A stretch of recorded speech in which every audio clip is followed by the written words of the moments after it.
everyone, my name is Ciandra James, your host with The Table Testimony Talk, where real conversations inspire purpose, transformation, and growth.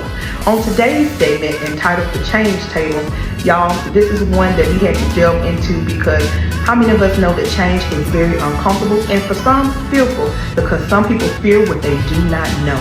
But how many of us know that God uses change in our life to grow us into purpose according to His will? Today's guests, Mr. Thomas Worthy and Mr. Brandon Hall, will do just that. They will come and tell us how God has used them and pushed them into leadership to be the voice of the city and how they will use their platform to see that we grow into where God has intended us to be. And that's all here on the next episode of The Table Testimony Talk.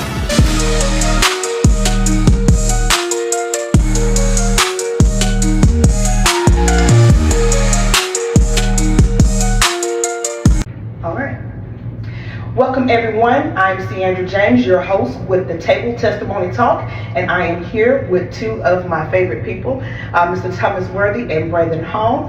Here on this segment, we're going to be talking about the change that we're seeking in the city of Gaston, and the change that we're seeking to see in our communities as a whole. So without further ado, welcome Mr. Thomas Worthy and Mr. Brandon Hall. All right, how are y'all doing today? Doing great. Awesome. Thanks for inviting us. Thank you. First, let me say thank you so much for taking time out of your busy schedules to be here. You could have been anywhere, but you have decided to grace us with your presence, and we are so grateful for that. Okay?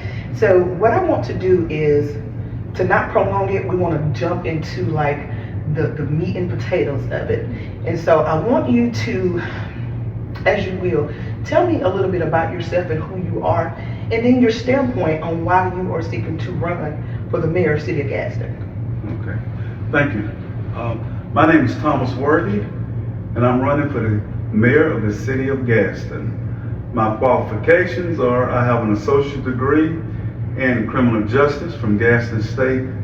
I have a bachelor's degree in homeland security and emergency management from Ashford University.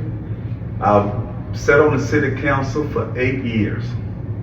And I've seen the inner workings of the government, the local government. I was the president of the FOP, Fraternal Order of Police. I was also the union president for the police department. And I could go on. I've been in a lot of leaderships. I'm on the board of Habitat. I'm the former president of the Habitat. I sit on the board of Head Start currently and Habitat. So I could go on, but the reason why I decided to run in this race is because when I was in office, it was infrastructure things I wanted to do in District 3 in my community. That's who I represented. And if the mayor didn't want to do it, it just didn't get done. Yes. So that's why I decided to jump in this race, so I could not just help District 3, but all the districts that's been left behind. Yes. And that's what I want to do, be able to fix that. And it's not that we want to take money from another district. We get $1 million plus every year from the federal government in what we call the CDBG grant, which is the Community Development Block Grant. Yes. I want to take that money and use that money for what it was intended for the low-income areas. Awesome, thank you. Awesome. Same question, Brandon. Please introduce yourself and tell us the intent and the purpose behind you running for city councilor for District 1. All right, my name is Brandon Hall. I'm running for the seat of District 1 in Gaston. I'm a husband, father of 5, a son of the city. Been around Gaston my entire life. Went through all the Gaston City school systems, from Donald Elementary to Core Middle School to Litchfield High School. And I'm a son of District 1 also, like just growing up in the area, I know it so well, like the back of my hand. And I thought about running like 9 years ago and it terrified me. But as I got older, started learning more about it, I decided, hey, let me put my hand in the race. So, and I just seen some things that I feel like I can fix. So, not saying that I can fix it tomorrow, but I have some relationship with a lot of good people that Absolutely. I think it helps me out a little bit more than just some other people. Not saying that they're not doing a good job now, but sometimes you gotta get some other eyes on them. So Absolutely. And you brought up a great standpoint. You know, when you talk about, you know, the people that are in place now, you know, within the city council, whether it be District 3, District 1, District 2, but we're talking about District 1 since we have you representing District 1. You know, we're not here to talk about what people are not doing. We're here to talk about where we can see the need for growth, where we can see the need for change. As it relates to District 1, infrastructure is something that's very big. And when we're looking to attract new businesses to the city, what is it that you would like to see change in District 1 to be more attractive for, you know, someone looking to build their business here, relocate their family, look into the school systems? What is it that you would like to see change? A lot of things I like to see. The one thing I want to see change, especially like some low-income housing. We have plenty of land in East Gaston. Absolutely. Like, especially in the district, it's just a lot of it. Even with the Hillside Circle thing, like, I think that could be a very prominent area over there because there's so many different properties over there. You have so many, and I hate to say we have a lot of homeless too. So Yes. we can house a lot of things in that area over there. So I feel like that can be attractive, especially people moving in, because I know we said we have a plant coming in, and I know it's going to be people moving to the city, and I love people moving to District 1. You got the green pasture area. It's just so many areas in it that looks good, and we got to fix some drainage over there too if we're going to attract these people. Absolutely. I know the flooding has been Yes. an issue. And I can tell you, I know a couple roads like offhand that as soon as it rains, I just ride over there because I know I said it's gonna be a problem right here. And I got a couple friends still live over there, and they move their cars. They've got to the point that they'll move their cars in their neighbor's yard because they just know it's gonna happen. Wow. So just that's the things I feel like we have to fix those things if we want to attract people in here, and I think we can do it. Absolutely, absolutely. Staying with infrastructure, Mr. Worthy, as a city as a whole, how do you oppose to attract more businesses to the city of Gaston? You know, I know we are on this Grow Gaston campaign and we want to keep that same zeal, that same tenacity. So how do you oppose to attract more businesses to the city? You know, working with the businesses that are still here, you know, because I am a small business owner, and Lord, I think I thrive on, you know, small business and supporting small businesses. But even with that, supporting the businesses that are here, but attracting new businesses. Well, what we have to do, number one, we have to have a great school, which we do, but we got to start back funding the school like we used to. This administration has taken $500 and some thousand from the school. So we got to get that money put back in the school.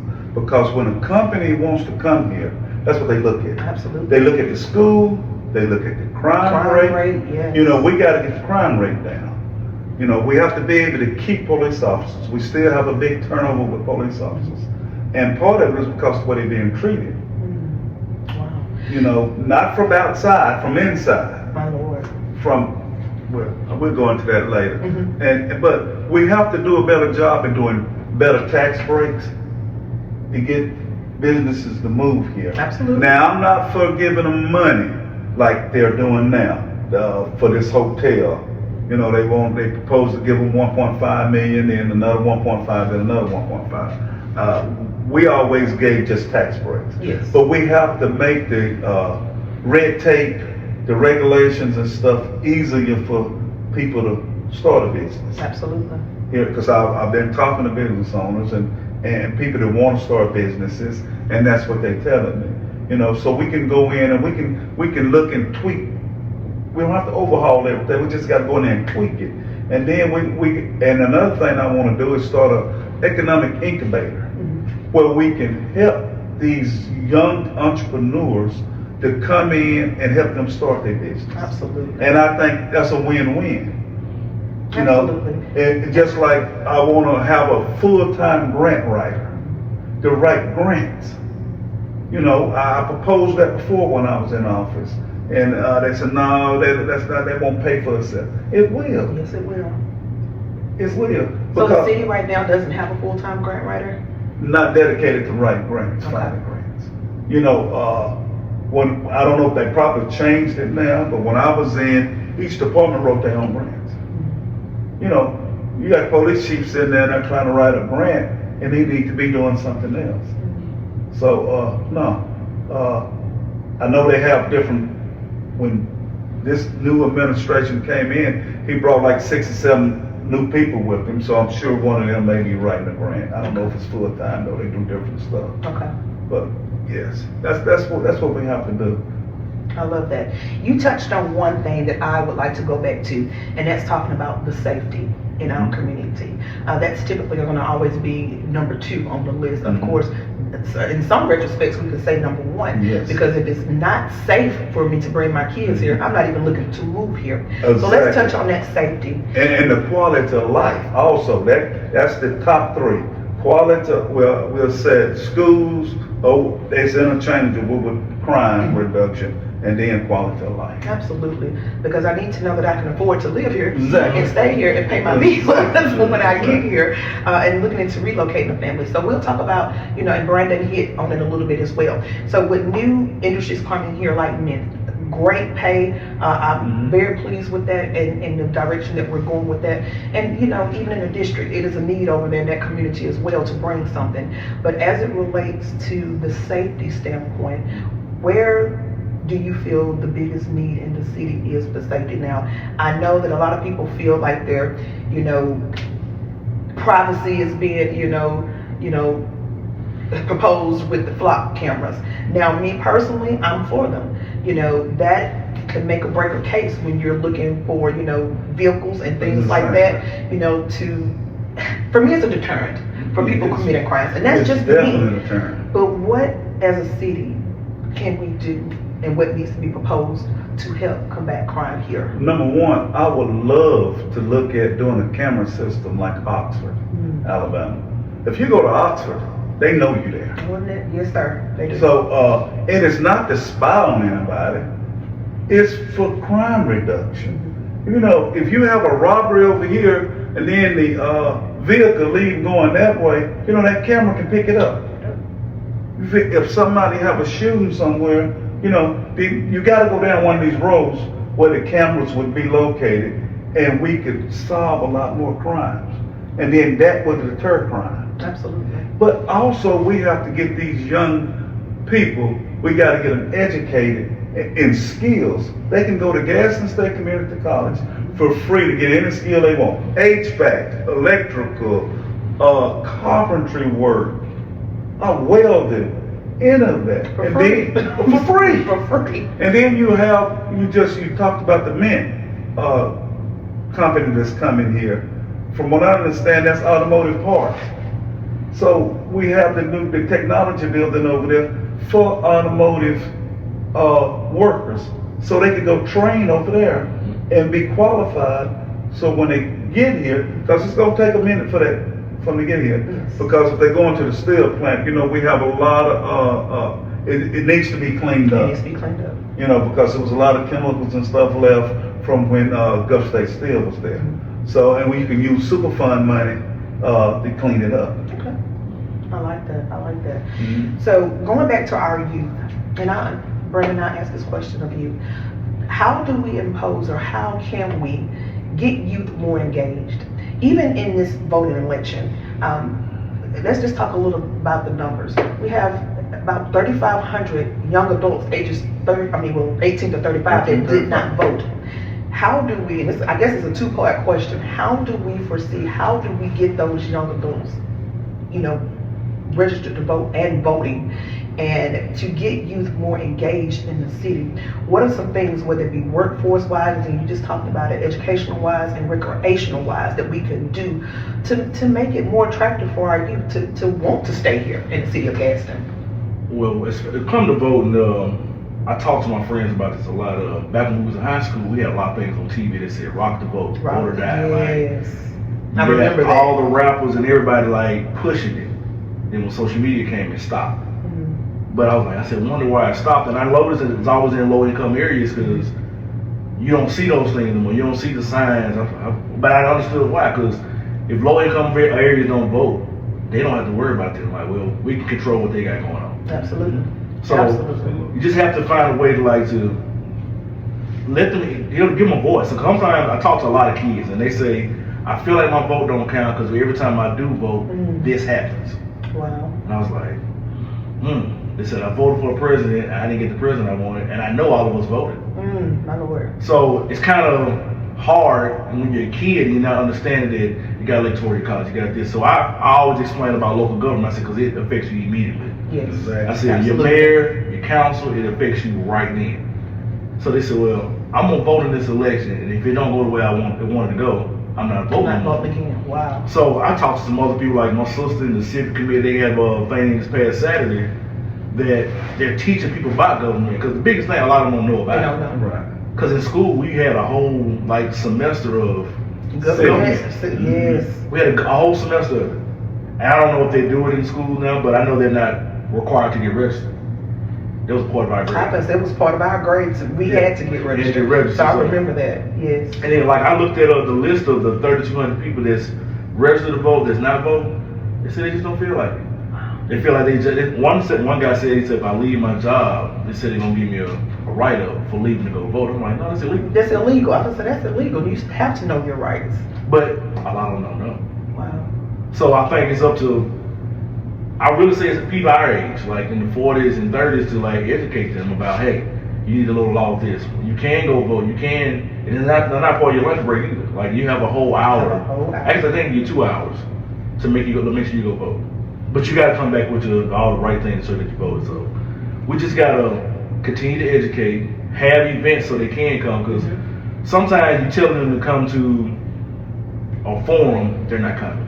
Right. So my friend always calls it positive manipulation. Like you might have to have something, Absolutely. bring them in there, and once they get in there, because once they're in there, now you got their attention. And you can break off for you ain't got to do it for 30 minutes. Take 10 minutes. Hey, Because man. their attention span ain't that they even do. Because I mean, as an entertainer, as a DJ, like I stop the show sometimes just like, hey, you ready to vote? If you're not, my friend over here with her iPad, she'll set you up, I like and that. then we go back to it. So you just have to find like just different ways to like get them engaged, and never push them away about it. Because sometimes I understand as a young man now, I know when I was younger, like you're not getting listened to. Like I'm gonna do my own thing. So Yes. keep them engaged at all times, Absolutely. and start them young. Absolutely. Absolutely. Can I piggyback off Yes, what he go was ahead. saying? Speaking of what you just said, my PR team is putting together August the 8th.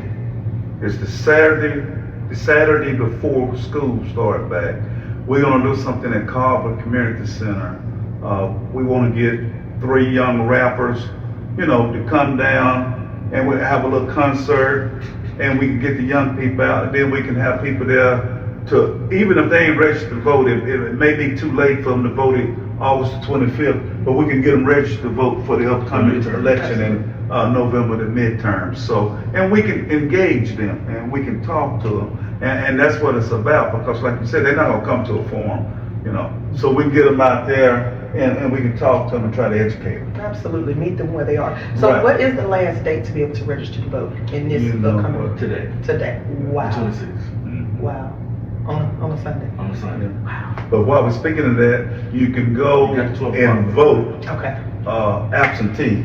It already started at City Hall, 4th floor, so you can go to that. Awesome. Awesome. Thank you.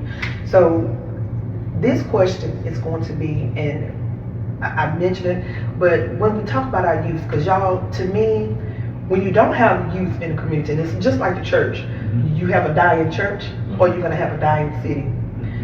What can we propose for our youth to keep them here? You said, by educating them, giving them the training that they need at Gaston State to take up, advanced manufacturing. So when the manufacturing plant comes here, they know they have a job and they know that they can make, look, I say grown folks money, a great, decent wage to be able to take care of your family without working 2, jobs, without having to rob people to pay Paul. Right. As it relates to our youth, how do we oppose to keep them here in Gaston? I know that we're growing, and with growth it takes time, and it does.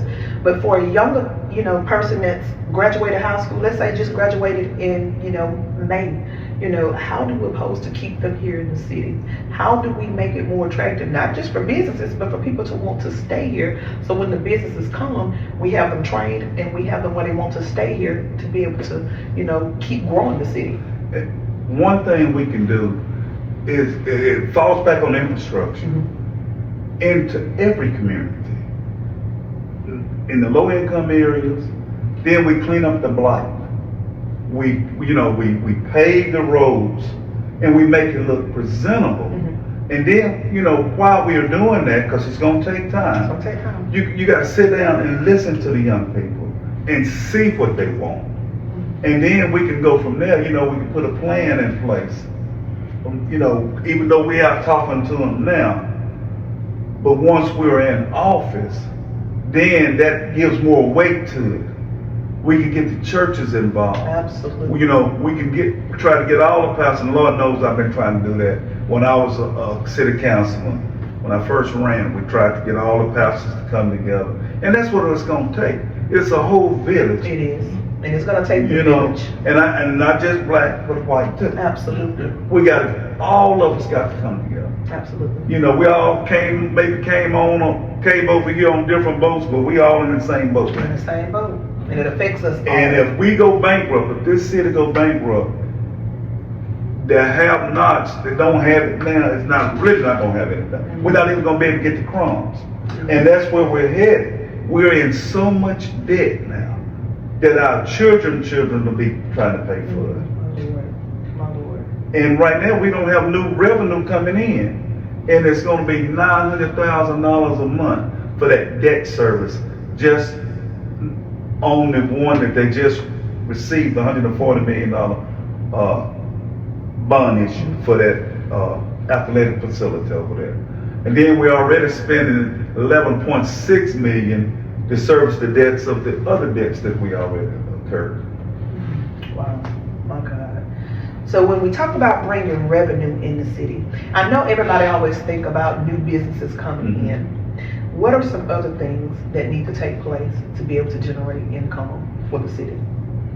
Well, you got the license fees, you got the occupational tax, which everybody hates that. I hated it too when I was working. But you know, when I got in office, I seen we needed The it. importance of it, yes. But the way they are spending now, you know, you have to take care of taxpayers' money. You can't just spend. And I'm not even we're not gonna talk about that right now. We'll talk about that later. Okay. But we have to slow the spending down and invest in our youth. We're gonna have to invest in the infrastructure, you know, just to try to keep them here. Absolutely. And then like I told you before, with the license fee, some of it is high. We're gonna have to reduce some of that so we can get more businesses here. And you know, another thing I've been talking to the young people, all of them, they don't want a 9-to-5 job like we had. They entrepreneurs. They want to be entrepreneurs. They want to start their own business. So that's why it's so important for us to have that economic incubator so we can help them and train them the right way. Because we see problems with businesses that's in business now don't know how to pay the taxes. Absolutely. Absolutely. Or it's not even structured correctly. Like I know a lot of companies here that offer that, but then people don't show up to the classes that they're having most of the time for free. Right. The workshops that they're having sometimes for free, and people don't show up for that. And it's just like we're trying to get the information out there to you to get compliant and to show you what you need to have. Right. And it's just they don't have it. You know, I'm running into a person that has a business now. And with the new construction that's happening on East Broad, you know, a lot of those businesses are having to be relocated. And people who have had thriving businesses in that location for years were not structured correctly. And some of the monies that they were going to come in and pay you, they're not going to pay you. And that is something that right there should have been, you know, really a red flag. Right. And it should have been something that was talked about beforehand years ago when they first started coming in and having meetings at the community center for people to understand and know, hey, make sure that somebody should have pulled these business owners to the side and said, make sure that your taxes are paid up. Right. Make sure that your books are in order. Make sure that you have your licenses and everything that's caught up. And if you don't, let us help you get compliant. So when this time comes to relocate your business, that you do get the money that is really owed to you to be able to relocate, because this is their livelihood. Exactly. And that is just a misfortune, you know. So the information is needed, the education is needed, but it's it's changing the mindset of a people as well. Absolutely. To be able to receive, information. And again, that's going back to change. Exactly. And so, Brandon, I'll give this next question to you. So talking about change within District 1. Within District 1, and of course all of us have social media, we read, and I always say it's the fluff, it's the distractions. But as, but as it relates to change, how do you oppose being the change that District 1 sees as it pertains to being accessible, being visible, and being a person that is advocating for your district? How do you propose doing that? Just being just having access, man. Like I get my cards on my phone number, and the guy asked, "Is this your real phone number?" I'm like, "Yes, sir." And my wife, she knows. Like I answer my phone for telemarketers because I never know. Mm-hmm. And I've always been like that. Like if people call me, and if I don't answer, like I'm literally doing something that I can't answer my phone. Like my phone rung 6 times while I'm sitting there, and I'm like, I definitely gotta call them back. Call them back. It's just it's a thing I've always done. So just being accessible, like being friendly, just the simple thing, being courteous. Yes. Like just going out here campaigning, talking to people that I've never met before, I love it. and talking to them. They said somebody knocked on my door in a long time, but just had a friendly conversation. Oh, that means a lot to people. If you knock on my front door and we sit on the front porch having a conversation, that means a lot to people. That means a lot. But that's how I was raised. So But it's it's- just I love that. being like that, and people love that. And They people, recognize it too. They want you to be like I told somebody, I don't want to be no dog and pony show. Like no, I'm just a regular person that still go to Walmart. I still stop by the Quick and Split. Like I'm still in the neighborhood.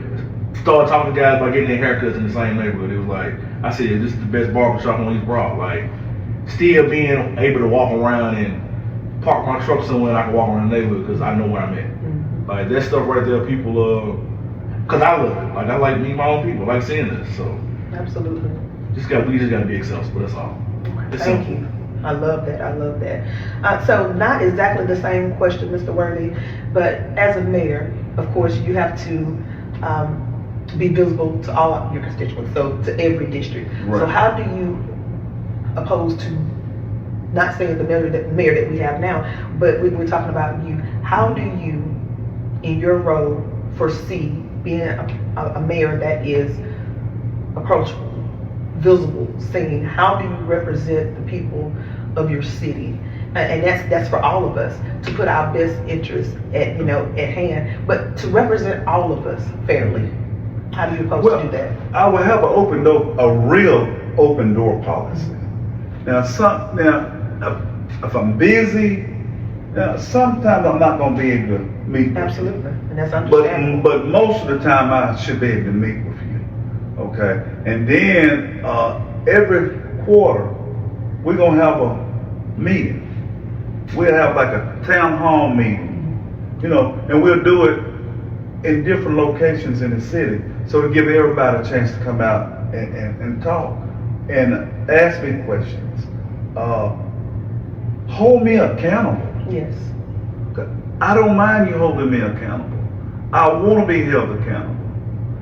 And we will be transparent, and we will give you, just like we will start back giving the city council members a briefing once a month, telling them and showing them where every penny was spent. I love that. We were doing that when I was in office, but now they're not doing that. So we got to do that. I agree. But to be transparent. So, because most people, it's sad, thinks politicians are crooked. And I'm not a politician, I'm a servant. I've always been a servant. I was a retired police officer, and I even went back to be a school resource officer at the attorney school. I was in the military, retired from the Guard. So that's service to the people. Absolutely. So that's what my whole life has been about. We started the nonprofit Gaston Empowerment Initiative to go around and fix people, the disabled and elderly homes, and we was able to fix 39 homes. Thank you for before they decided we couldn't use the money from the state that we was they were giving us in that grant money from the 1% sales tax. Each district, 28, 29, and 30, get so much money every year back in taxes that they could give to nonprofits. You just fill out an application, but you got to have all your paperwork in order. Absolutely. You know, so we was using that money, and then the little money that people would donate to us to fix the house. So we need to go back to that. I love that. And so change is something that is uncomfortable for people, and we'll get ready to wrap it up. Being in the world that we're in now, and with the things that we seen in administration, over this country, I believe that people, let that trickle down to the state and city levels, and it does. Oh, yeah. So to wrap us up today, talking about the change that we're, wanting to see in our city,